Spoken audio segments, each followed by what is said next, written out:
Sun astro TV நேயர்களே, உங்களை வணங்குகிறோம், வாழ்த்துகிறோம். இன்றைய தினம் நாம் எடுத்துக்கொண்டிருக்கின்ற தலைப்பு சனி பெயர்ச்சி. சனி பெயர்ச்சி இப்போதானே வந்துட்டு போச்சு, என்ன மறுபடியும் சனி பெயர்ச்சி அப்படின்னு கேள்வி கேட்கலாம்.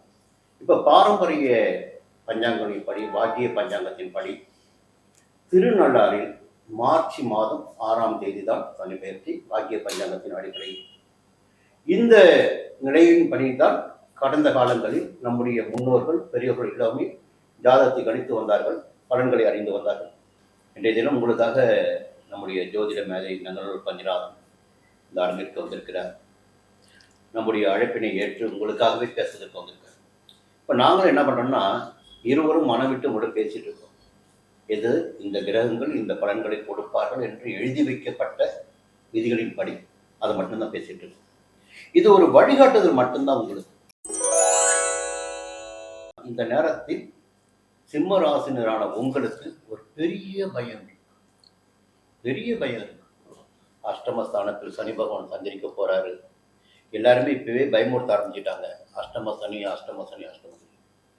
நல்லா எல்லாருமே புரிஞ்சுக்கணும், ஒரு சனி பகவான் ஆயுள்காரகன். நிச்சயமாக ஆயுளில் எந்த விதமான குறைபாட்டினே வைக்க மாட்டார். முதல்ல ஒரு தகவல் நீங்க சொன்னீங்க, எப்பொழுதுமே சனி காலில் அடிப்படை வைப்பார். முடிஞ்சு போச்சு. இல்லை, செயல்பட முடியாத அளவிற்கு சின்ன சின்ன சங்கடங்களை ஏற்படுத்துவார். முடிஞ்சு போச்சு. மற்ற கிரகங்களும் இருக்கிறார்கள், சொந்த திசா புத்தி ஒன்று இருக்கு, எல்லாத்தையும் நிறைய பார்க்க ஜாதகம். இப்போ அஷ்டமஸ்தானத்தில் சனி பகவான் சஞ்சரிக்கின்ற காலம் என்பதால் இது கஷ்டமான காலமாக இருக்கும், சங்கடமான காலமாக இருக்கும் என்று ஒரு பயம் உள்ளது. இப்போ சனி பகவான் சஞ்சரிக்க ஆரம்பித்த உடனடியாக ஒரு 6 நாள்ல அஸ்தமனம் ஆயிடுறாரு. அடுத்து மே மாதம் குரு பார்வை கிடைச்சி போகுது. அப்போ இன்னொரு விஷயம் என்னன்னா, சுய ஜாதகத்தில் சுய தசாபுத்தி. அப்போ அஷ்டம சனி என்ன செய்வாரு, வாழ்க்கையை அஸ்தமித்து வைத்து விடுவாரா, அல்லது உடலில் பெரிய சங்கடங்களை உண்டாக்குவாரா? இங்கதான் எங்களுக்கு தெரிந்த சில விஷயங்கள். இந்த உயிர்காரகம், பொருள்காரகம். ஒருவருக்கு வாழ்க்கையில் உடல்நிலையில் சிறப்பான நிலையினை நிச்சயமாக வழங்கிவிட்டால் பொருளாதாரத்தில் கொஞ்சம் கையை வைப்பார், அல்லது கடன் தொல்லைகளை அதிகரிப்பார், அல்லது வழக்கு விவகாரங்களை ஏற்படுத்துவார். இதுதான் பொதுவாக ராஜகிரகமான சிம்மத்தில் பிறந்தவர்களுக்கு எதை கண்டு அச்சம் இருக்காது. அது உங்களுக்கு அஷ்டமஸ்தானமும் தான். அது மேனம் என்பது அஷ்டமஸ்தானம். அப்போ அஷ்டமாதிபதியாக உங்களுக்கு குரு பகவான் வராரு. அவரே பூர்வ புண்ணியாதிபதியும் ஆயிடுறார். அப்போ பூர்வ புண்ணியாதிபதியுடைய ஒரு 50% சுபத்தன்மை என்பது நிச்சயமாக இருக்கும். இப்போ அஷ்டமஸ்தானத்தில் சஞ்சரிக்கின்ற சனி பகவான் சங்கடங்களை அதிகரிப்பார், பிரச்சனைகளை உண்டாக்குவார். நிலையில் அவர் பார்க்கின்ற இடம் பார்த்தீங்கன்னா 10ஆம் இடத்தை பார்க்க போறார். அப்போ ஜீவனக்காரகன் அந்த ஸ்தானத்தை பார்க்கின்ற போது, அவர் தான் தொழிலுக்கு காரகன், சனி பகவான் தான். சொந்த இடத்தை பார்க்கிறாரு. பார்க்கின்ற போது தொழிலில் கூடுதலான அக்கறை செலுத்தி வர வேண்டும். இப்போ அரசியலில் இருப்பவர்கள் கொஞ்சம் கவனமாக செயல்பட வேண்டும். ஒரு சிலருக்கு புதிய பதவி கிடைக்கும், புதிய பொறுப்பு கிடைக்கும். அடுத்து பார்க்கின்ற இடம் பார்த்தீங்கன்னா 2ஆம் இடம், தன குடும்ப வாக்குஸ்தானம். அங்கே தனம் கொடுக்கலாம், குடும்பத்தில் நிம்மதியை கொடுக்கலாம், வாக்கினால் சங்கடத்தை ஏற்படுத்துவார். அப்போ வார்த்தைகள் எப்பொழுதுமே சிம்ம ராசினர் இந்த காலகட்டத்தில் ரொம்ப நிதானமா இருக்கணும். வார்த்தை தவறுவாங்களா ஐயா? வார்த்தை தவறுவாங்க. ஏன்னா 2ஆம் இடத்தை சனி பகவான் பார்க்கிற போது வார்த்தை தவறிவிட்டாயடி கண்ணம்மா மார்பு துடிக்குதடினாங்களே. என்னன்னா அது புதனுடைய வீடாச்சு. கொடுத்த சத்தியம் பண்ணும்போது உங்க கவனமா இருக்கணுமே, கொடுத்த வாக்குறுதியை காப்பாற்ற முடியாம போகுமே. வார்த்தைகளால் தான் சங்கடங்களை அடைய வேண்டியதாக இருக்கும். இப்ப நீங்க ஒரு விஷயம் சொன்னீங்க ஐயா, இது தலைமை பொறுப்புல இருக்கிறவங்க, ஒரு பெரிய நிறுவனத்துல அதிகாரிகளா இருக்கிறவங்க, அரசியல் இருக்கிறவங்களுக்கு கூட இது பாதிப்பு கொடுக்கும் அப்படிங்கிறீங்க. அப்போ லாபத்துல குரு இருக்காரு இந்த நேரத்துல, அப்ப இவர்கள் பெற்ற பிள்ளைகளால் இவங்களுக்கு ஒரு லாபம் இருக்கும் இல்லையா? 5ஆம் இடத்தையும் பார்க்கிறாரே சனி பகவான். அப்போ அவங்க 5ஆம் இடத்தை சனி பகவான் பார்க்கிறார், 5ஆம் இடத்தை குரு பகவானும் பார்க்கிறார். மார்ச் மாதம் 17ஆம் தேதி குருவுடைய பார்வை எங்க போகுது? 5ஆம் இடத்துல குரு சனி பார்க்கிறாருன்னா குரு பார்க்கிறாரு. அப்ப சொந்த விட குரு பார்க்க கோடி நன்மை. லாபத்துல குரு. அப்ப இவர்கள் பிள்ளைகளுக்கு நல்ல காலம் ஆரம்பிக்கிறது தானே அர்த்தம். எல்லாரும் சொல்லுவாங்க ஐயா. இப்போ சிம்ம ராசியை சேர்ந்த அரசியல்வாதிகளுக்கு மிகப்பெரிய சங்கடங்கள் ஏற்பட சொல்லுவாங்க. நாம ஒரு மேம்போக்க மட்டும் நாம பேசக்கூடாது இல்லையா? அப்போ ஒரு தகவல் சொல்லியிருக்கீங்க, என்ன 11 குரு பிள்ளைகளால் நன்மை இருக்கு. அப்புறம் 5ஆம் இடத்துக்கு அதிபதி அவர் தான். 5ஆம் இடத்தையும் அவர் பார்க்கிறாரு. அப்ப நிச்சயமாக அந்த குரு பாதுகாப்பதற்கு வாய்ப்பு உண்டு. இப்போ நீங்க அருமையான கருத்து சொல்றீங்க. இந்த சனி பகவான் மீனத்துக்கு வருகிற போது 1967 சனி பகவான் மீனத்துக்கு இருக்கிற போதுதான் ஒரு மாபெரும் மாற்றம் வந்து ஏற்பட்டுச்சு. மாற்றம் இல்லைங்களா? அதை நீங்க ஒரு அமைப்புல பாக்குறீங்க.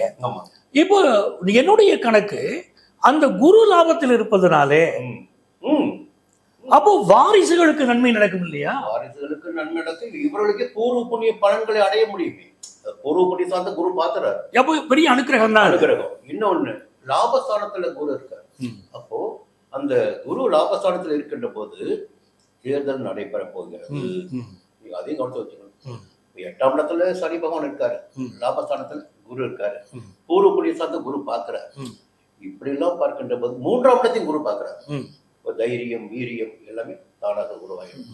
எப்படி பார்த்தாலும் நன்மைகளை அடையக்கூடிய அந்த 7ஆம் இடத்தையும் குரு பாக்குறாருங்க. எப்படி இவருடைய ராசிக்கு 7ஆம் இடத்துல ராகு பகவான் சஞ்சரிக்கிறாரு.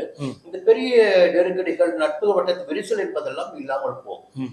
அப்ப சனி பகவானின் பார்வைகளும் இந்த நேரத்தில் குரு பகவானின் சஞ்சார நிலையின் காரணமாக, அவருடைய பார்வைகளின் காரணமாக இங்க மட்டுப்படும். அப்ப சிம்மராசிக்காரர்கள் பயப்பட வேண்டிய தேவையில்லை, அவசியமே கிடையாது. நீங்க எல்லாருமே என்ன பண்ணுவாங்கன்னா, இந்த ஒரு ராசி மட்டும்தான் வச்சு பேசிட்டு இருக்காங்க.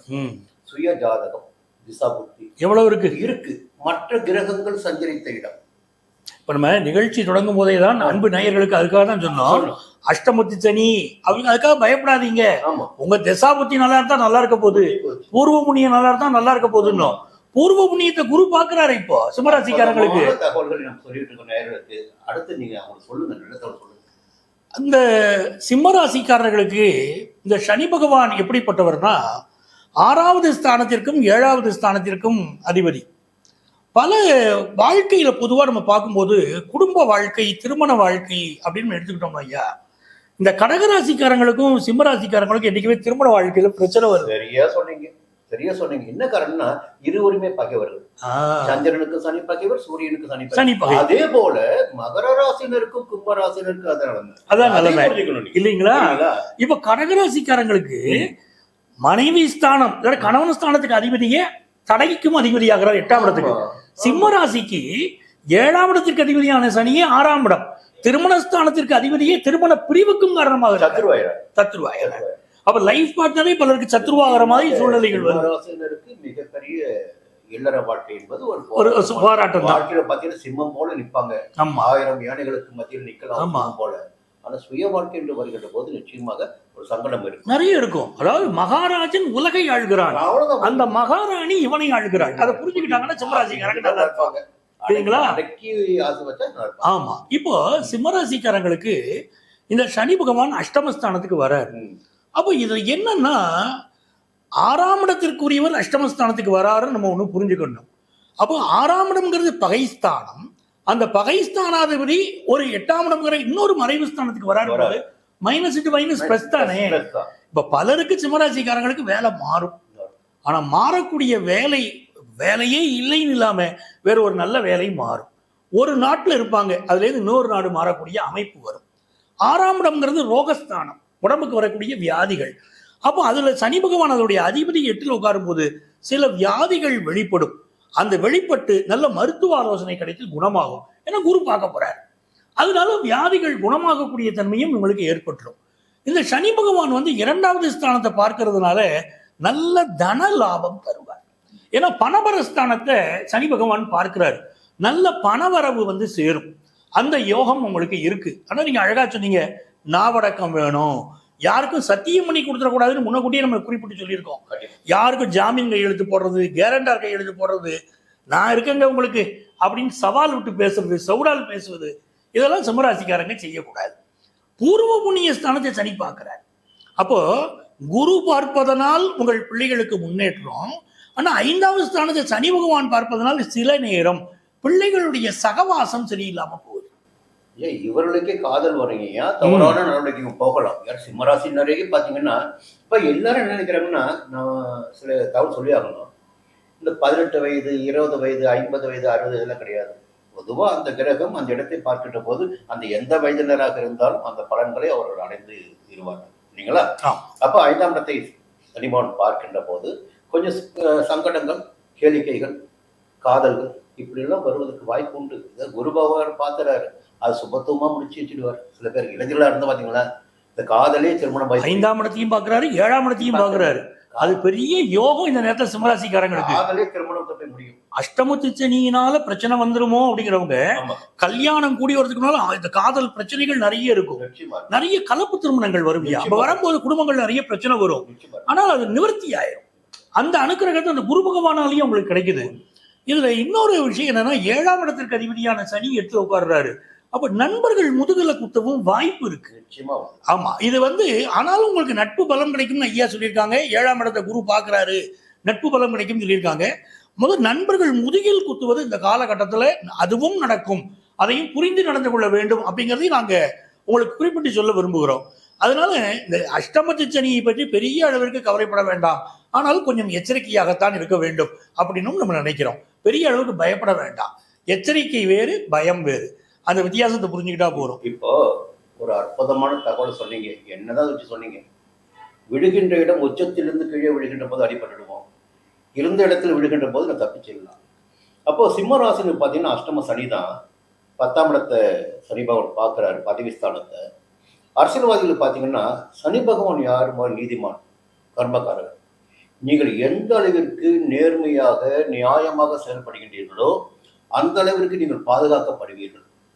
எந்த அளவிற்கு நீங்கள் தவறாக செயல்படுகின்றீர்களோ அந்த அளவிற்கு நீங்கள் பின்தள்ளப்படுவீர்கள். அப்போ இந்த காலகட்டத்தில் ரொம்ப எச்சரிக்கையா வாழ்க்கையில பாருங்க. ரொம்ப சாதாரணமாக இருக்கிற ஜெயிச்சுட்டு போயிட்டே இருப்பாங்க, நிம்மதியாக இருப்பாங்க. வாழ்க்கை நிம்மதி என்பது ரொம்ப ரொம்ப முக்கியம். அந்த நிம்மதியை இழந்து விட்டால் வேற எதுக்குமே என்ன சம்பாதிச்சாலும் அதனால எந்த பயனும் கிடையாது. அப்போ இந்த காலகட்டத்தில் கொஞ்சம் நேர்மையாக, நியாயமாக, உத்தியோகத்தில் இருப்பவர்களும் கவனமாக, தவறு செய்தால் நிச்சயமாக பனிஷ்மெண்ட் உண்டு. இந்த காலகட்டத்தில் கவனமாக இருந்து விட்டால் இந்த காலகட்டம் யோகமான காலகட்டமாக இருக்கும். பயப்பட அவசியம் இல்லை. இந்த நேரத்தில் அஷ்டம சனி என்பதால் சனீஸ்வரனை வழங்கி வழிபட்டு வாருங்கள். முடிந்தவரை இயலாதவர்களுக்கு, இல்லை மாற்றுத்திறனாளிகளுக்கு அன்னதானம், உடைதானம், வஸ்திரதானம் செய்துட்டு வாங்க. நிச்சயம் வாழ்க்கை வளமாகும். நேர்மையாக இருந்து விட்டால் நிச்சயம் உங்கள் வாழ்க்கையில் வளம். இதுலங்க ஐயா, இந்த சனி பகவான் 10ஆம் இடத்தையும் பார்க்கிறார். ஆமா. அப்போ இதுல என்னன்னா, ஒரு கம்பெனியில நிர்வாக பொறுப்புல இருக்காரு. அவர்களும் தன்னுடைய பொறுப்புல கவனமா இருக்கணும். கவனமா இருக்கணும். ஒரு அரசு அலுவலகத்தில் ஒர்க் பண்ணக்கூடிய ஒரு அதிகாரி லஞ்ச லாவணிய வழக்குகளில் சிக்கிக் கொள்வதற்கு இப்ப வாய்ப்புகள் அதிகம். சிம்மத்துல கேது வேற உட்கார்ந்து இருக்கிறார் இந்த பயிற்சியின் போது.